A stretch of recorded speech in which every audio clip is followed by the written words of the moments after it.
Superman actor Henry Cavill and superbike champ Neil Hodgson are attempting to cross China's desert of death. So far, they've had to battle quagmire-like sands, a blown radiator from the extreme heat, while a dwindling water supply is a growing concern.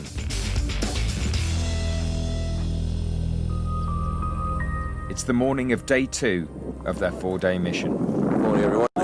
Pretty stunning night last night. Woke up in the middle of the night and it was, all you could see was just a blanket of stars above you. It did get a little chilly at one stage though, and we get to wake up to this. Gotta be some of the luckiest people on the planet right now. Ahead, Henry and Neil face another challenging 220-kilometre desert leg, culminating with an awe-inspiring spectacle of the largest sand dunes on Earth. And we're on. Day 2. It's 30 degrees. What time is it? I'm not going to watch it. It's 9 o'clock.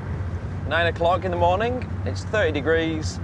We've got 7 hours driving, I think, today. It's going to be a long day.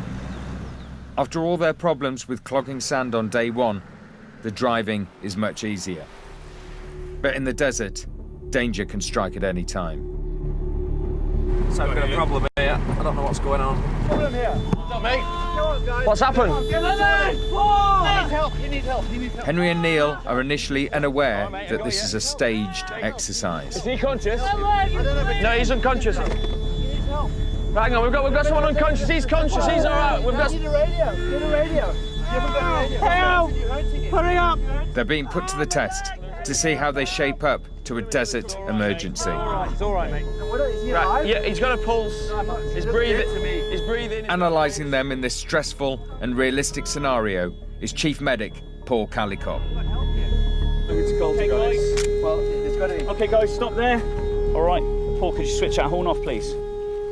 How did you feel when you rolled around the corner and saw that? What? Well, I've got to say, horrendous. What really worried me was that I don't know how to use that kit. Yeah. And I didn't know what to do effectively. Now, Hodgie, you went straight for Mac, and just by doing something as simple as rolling him onto his side, you've saved his life. If you leave somebody like that on their back, They'll die. they'll die. Yeah. Henry, we know just straight away without any medical training, this guy's screaming, therefore he's breathing. All right? Always be suspicious as a really quiet casualties. Right. All I can say is the lessons that we learn are, number 1, how remote we are. Number 2 is let's get familiar with this kit. Well, first of all, I actually feel slightly in shock. It's a lot harder than you think it's going to be doing something like that. You need to know what to do because it is a panic situation. If it happens for real, the adrenaline goes up and you can't focus, you can't think straight. And so just to have this basic prep is enough to potentially save lives. It's been a wake-up call for the boys. The next time, it could be for real. A good way of getting walking up. You know, I like that kind of stuff. It's the way to learn. Definitely the way to learn. They also have a new respect for their emergency kit they must carry at all times. We've got these grab bags, which got a collection of things that would give you a lot longer to survive. The main thing being a drink in there. You've got your camel bag, which we try and keep topped up at all times. We've got flares in there, so if you got lost at night, you've got a flare. These grab bags are essential, really essential. It is a matter of life and death. After a couple of hours of relatively straightforward driving, they're met by a major obstacle. It's a rutted, dried-out riverbed that demands precise manoeuvring. This looks like a job for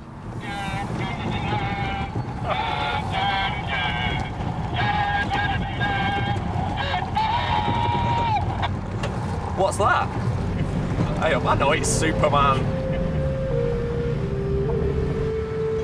Never done this before. Dragging down a riverbed. I've got to say, this is the sort of thing I do very, very often.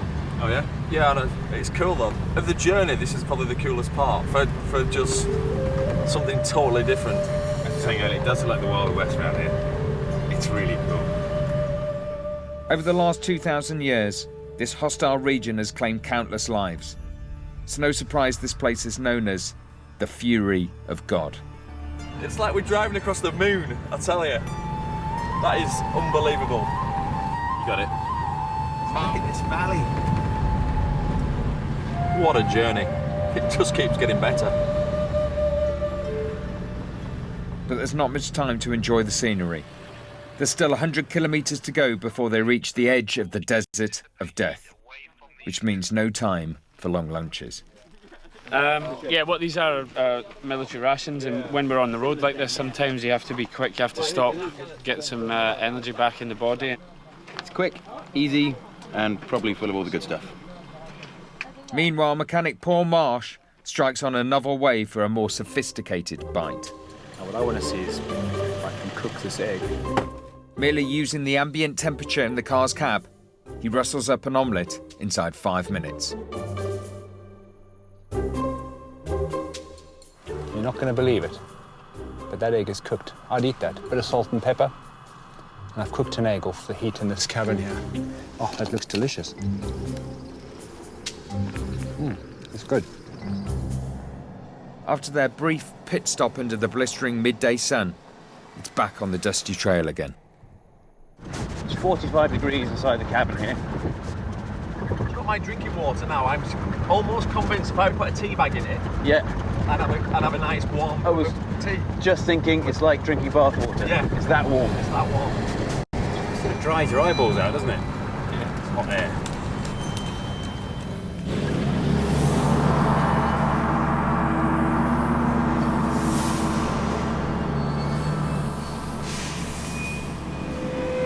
Four hours of grueling driving later, the boys finally see their day 2 end destination. We made it. The soaring sand dunes on the edge of the Taklamakan Desert. These are the biggest sand dunes in the world. Second to none. Forget about Sahara Desert, whatever you think about deserts and sand dunes, We've got nothing on this. As they cover the last few kilometres, the temptation is to put the foot down. I read you, over. Advise there are hidden gullies with very severe drops. If you're hidden at speed, you can potentially roll the car. Rolling the car will be incredibly dangerous. Without wheels, they'll be stranded. No one will come to save them, as they're now out of helicopter rescue range. Another drop here, mate. Serious one, too.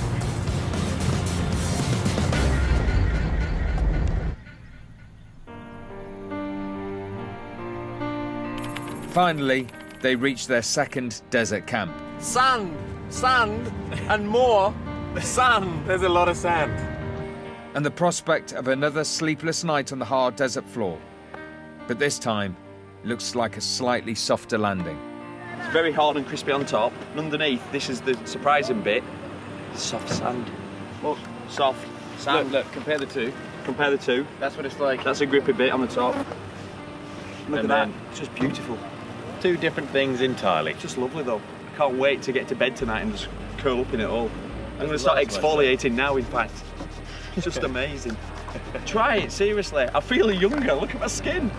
Yeah. As the sun disappears, the team plan a route for the most dangerous section of their journey, crossing the giant dunes of the Desert of Death. Really dangerous driving up these dunes. Yeah. When you turn around and look back, you realise quite how much space is out here and the scale of what these are.